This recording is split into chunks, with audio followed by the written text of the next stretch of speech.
देवस्य धीमहि धियो यो नः प्रचोदयात्। ओम भूर्भुवः। गणेश जी, आपने मुझे मुक्त कराया है, इसके लिए आपका कोटि कोटि धन्यवाद। इस कार्य में मेरा मार्गदर्शन तो माँ ने ही किया था वेद माता, और अब आप लौट आई हैं, तो अब आपके वेद मंत्रों से संसार में पुनः अच्छाई का संचार होगा। आपने मेरी रक्षा की है प्रथम पूज्य गणेश जी, इसलिए अब आप ही मुझे ब्रह्मदेव को सौंपने का दायित्व निभाएं। ये मेरा आपसे विनम्र अनुरोध है।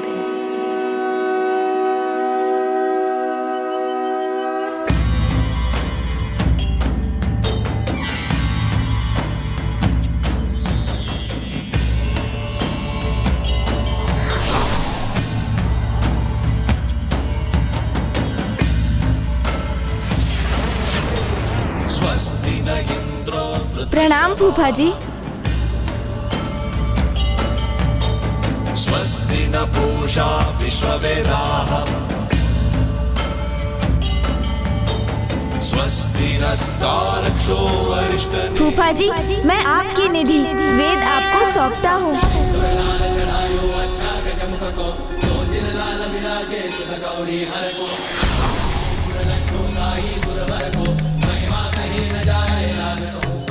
ये क्या हुआ?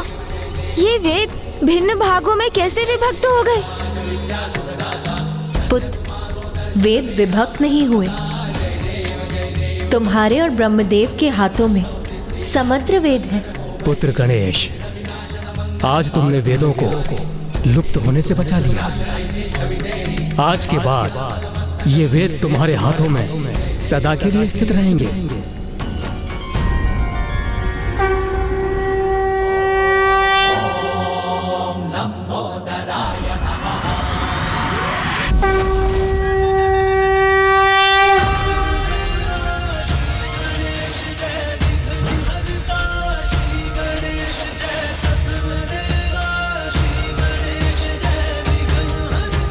महादेव पुत्र पार्वती नंदन गणेश जी की, महादेव पुत्र पार्वती नंदन गणेश जी की, महादेव पुत्र पार्वती नंदन गणेश जी की, महादेव पुत्र पार्वती नंदन प्रथम पूज्य गणेश जी की।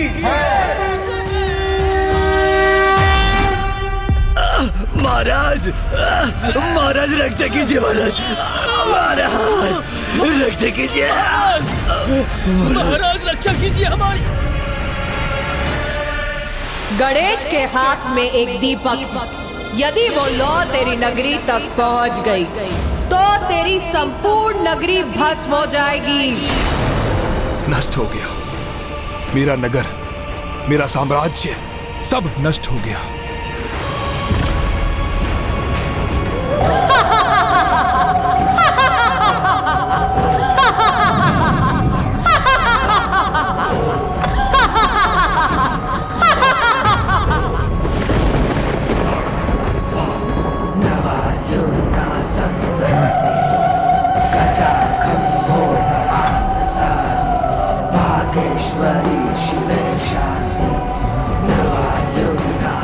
वो गुफा माता के निश्चित पूजा का स्थान, वही एकमात्र स्थान सुरक्षित है यहाँ, और वहीं से आ रहा ये अट्टहास का स्वर।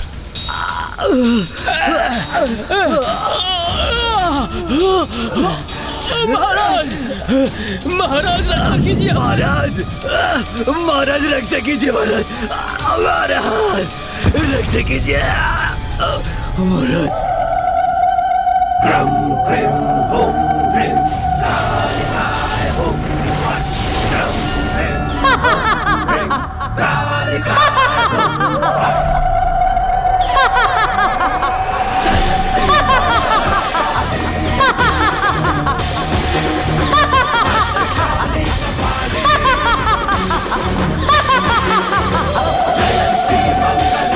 माता,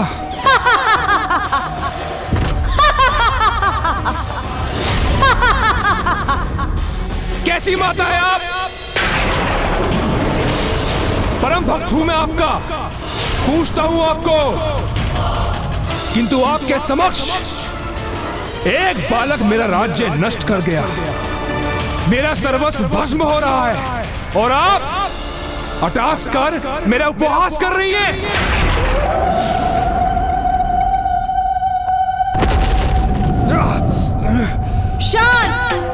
शांत हो जा रे तू। मेरा बहुत बड़ा भक्त बनता है ना तू, और मैंने तुझे अपनी पूजा करने के लिए कहा था, और तूने मेरी पूजा की भी तो कौन सी? अरे तेरी निश्चित पूजा के कारण तुझसे प्रसन्न होकर नहीं, विवश होकर आई हूं मैं यहाँ। माता! शांत शांत मूर्ख, मेरे समक्ष स्वर ऊंचा करेगा। बोल, मुझसे इतनी दृष्टता करेगा तू? मुझसे इतना दुस्साहस करेगा तू? माता, मेरी बुद्धि को कुछ नहीं सूझ रहा माता। मैं क्या करूं माता? आप मुझे बताइए माता, मैं क्या करूं? सुधर जा तू मूर्ख।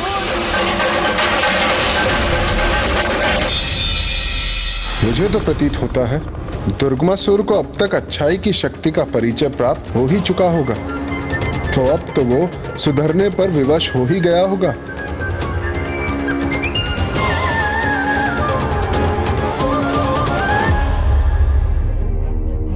क्या हुआ पुत्र गणेश? अब क्या चिंता सता रही है तुम?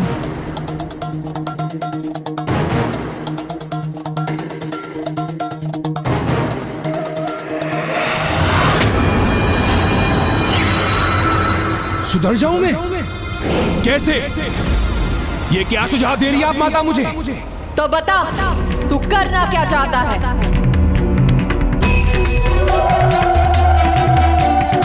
मुझे कुछ समझ नहीं आ रहा माता। मेरे पास तो कुछ भी शेष नहीं बचा। उस बालक ने मेरा सब कुछ नष्ट कर दिया माता। मैं टूट रहा हूं माता।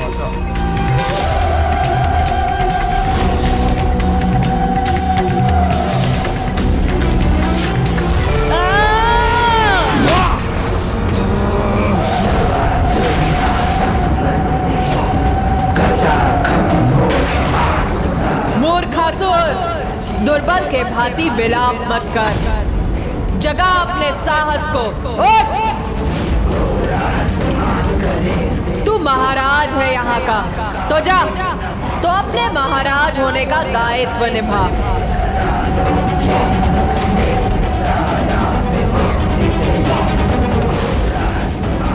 अब बता, क्या करना चाहता है तू? प्रतिशोध।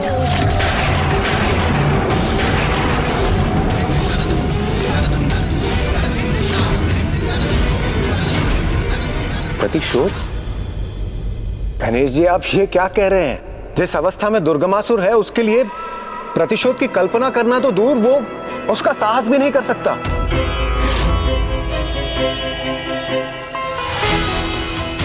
ये सत्य है कि दुर्गमासुर पराजित हुआ है, किंतु ये भी तो सत्य है कि दुर्गमासुर एक असुर है, एक आहत असुर। इसलिए हमें उसके प्रतिशोध की भावना को कम आंकने की भूल कदापि नहीं करनी चाहिए। किंतु पुत्र गणेश, अब वेद सुरक्षित हैं। उनके मुक्त होने से संसार पूर्ववत अपनी स्थिति में आ जाएगा। पुनः धर्म का प्रसार होगा, देवता अपने स्थान पर विराजमान होंगे और यज्ञादि आरंभ होने से देवताओं को शक्ति भी प्राप्त होने लगेगी।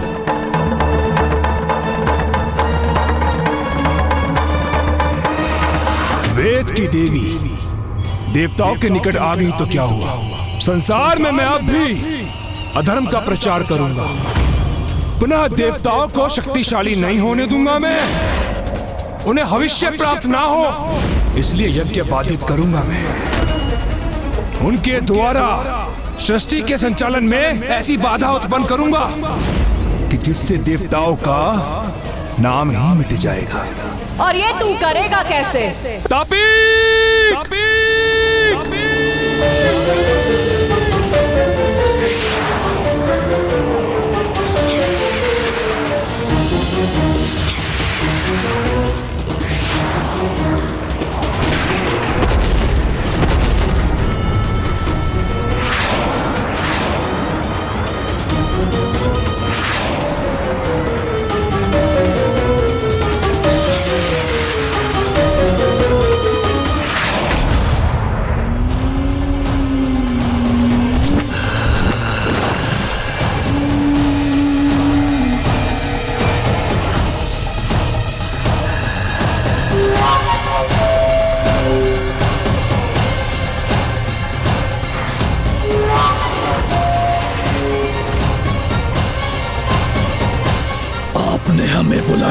महाराज। अकाल, सर्वत्र अकाल की स्थिति उत्पन्न कर दो।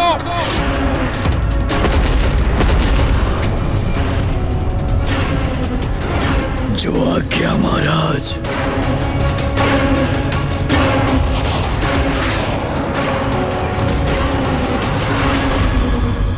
हम सभी पुनः कुशल हो रहे हैं, इसलिए हमें अपने दायित्वों के प्रति सजग हो जाना चाहिए।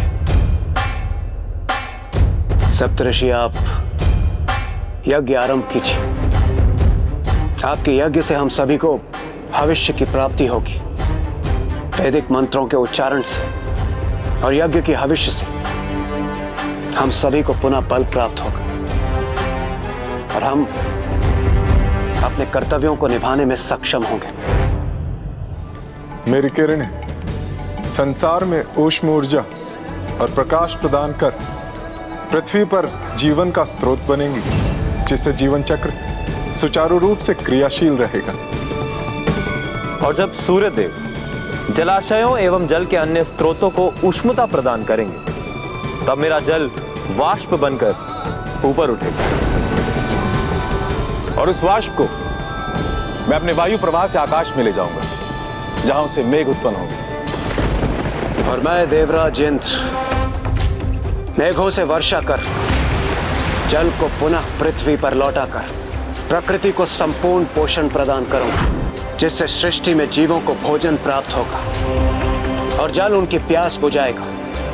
जीवों का जीवन तृप्त होगा। जल तत्वों से भूमाता भी जीवनदायिनी बन जाएगी। और एक के माध्यम से हम आप देवताओं को जो भी अर्पित करेंगे, अग्निदेव की पत्नी देवी स्वाहा आप तक पहुंचा देगी। संपूर्ण सृष्टि की दशा दयनीय हो गई थी, किंतु अब इस हवन यज्ञ से पुनः सब कुछ पूर्वार्थ हो जाएगा। वेद माता पुनः अपने स्थान पर लौट आई है, इसलिए संसार में अच्छाई का विस्तार हो रहा है। इसलिए आप अविलंब यज्ञ को आरंभ कीजिए जी, जिससे हम सभी अपनी शक्ति को एकजुट कर जगत कल्याण के मार्ग पर आगे बढ़ सकें। उचित है देवराज इंद्र।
तुम सब अपने हवन यज्ञ से सृष्टि को पुनः पूर्ववत करना चाहते हो, किंतु मैंने तो तुम सब के लिए कुछ और ही सोचा है मूर्खों।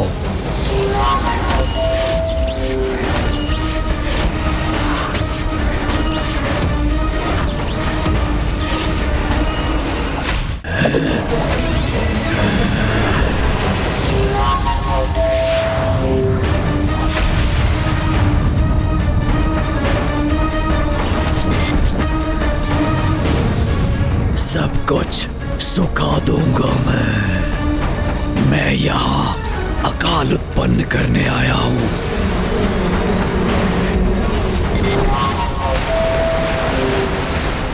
जब जल वाष्प बनेगा तभी तो होगी वर्षा, किंतु जब जल ही सूख जाएगा तो कैसे बनेगी वाष्प और कैसे होगी वर्षा। अपने अस्त्र से मैं संपूर्ण सृष्टि को सूखाग्रस्त कर दूंगा।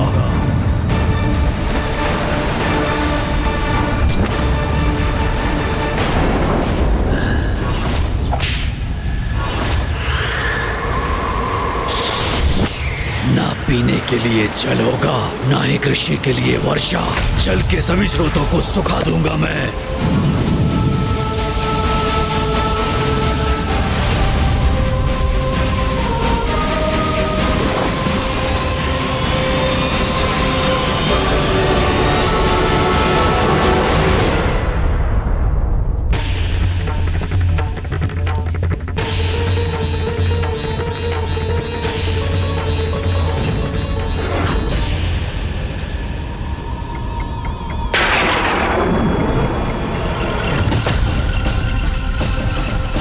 ये देवराज इंद्र ने अभी तक वर्षा क्यों नहीं करवाई? सूर्य की किरणें बहुत प्रखर हैं और भीषण ताप भी है।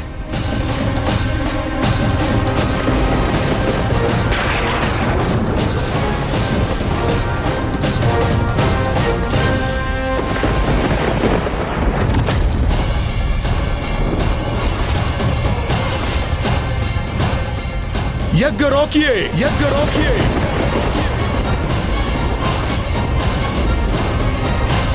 ये क्या कह रहे हैं देवगुरु? अब ये यज्ञ नहीं होगा, यज्ञ नहीं होगा।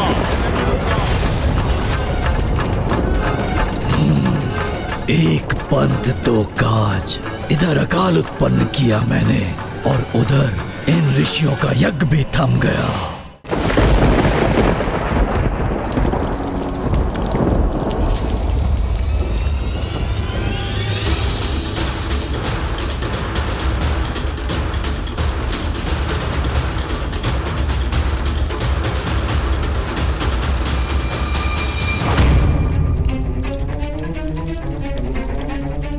अवश्य कुछ ऐसा घटित हो रहा है जिससे गणेश इतना विचलित है।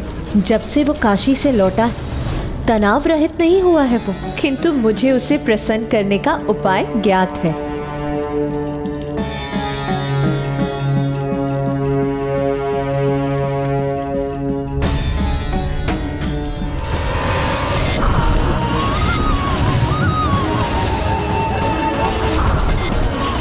संपूर्ण सृष्टि में अकाल पड़ा है, सभी जीव जंतु त्राही त्राही कर रहे हैं। मुझे दुर्गमासुर से पूर्व उसके इस आतंक का अंत करना होगा, क्योंकि उसी के कारण हमारे सभी भक्तगण असहनीय पीड़ा और वेदना से त्रस्त होते जा रहे हैं। हम अपना यज्ञ रोक दें, किंतु क्यों देवगुरु?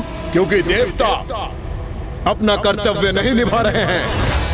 हम अपने देवताओं की पोषण के लिए यज्ञ कर रहे हैं, किंतु हमारे चारों ओर अकाल की अवस्था है। देखिए, आप सभी देखिए। अब तक तो वर्षा हो जानी चाहिए थी, किंतु वर्षा की एक बूंद भी कहीं लक्षित नहीं हो रही। जल के सभी स्रोत सूख चुके हैं सर्वत्र।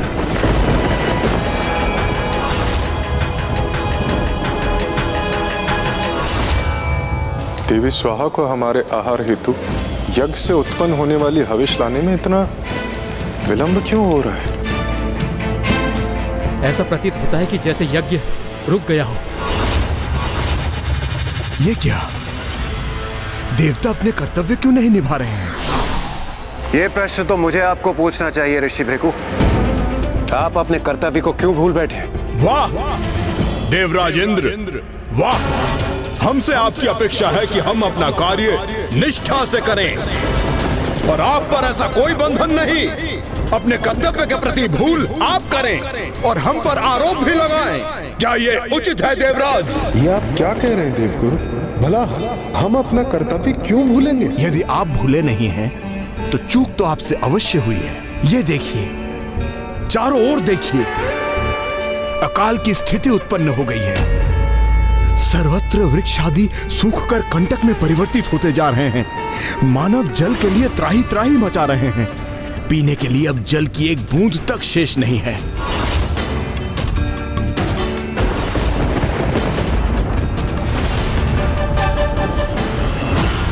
आज मैं अपने पुत्र के लिए कुछ विशेष लाई हूँ। आज मैं ये मोदक तुम्हें अपने हाथों से खिलाऊंगी।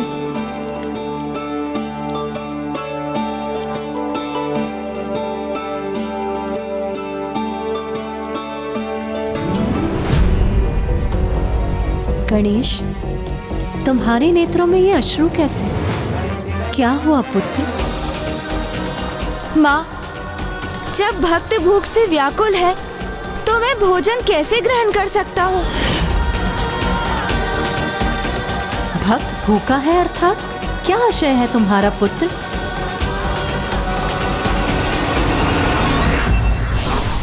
सज्जनों एवं भक्तों को कष्ट में देख ईश्वर उस समय तक शांतचित नहीं रह पाते जब तक कि वे उनका कष्ट नहीं हर लेते।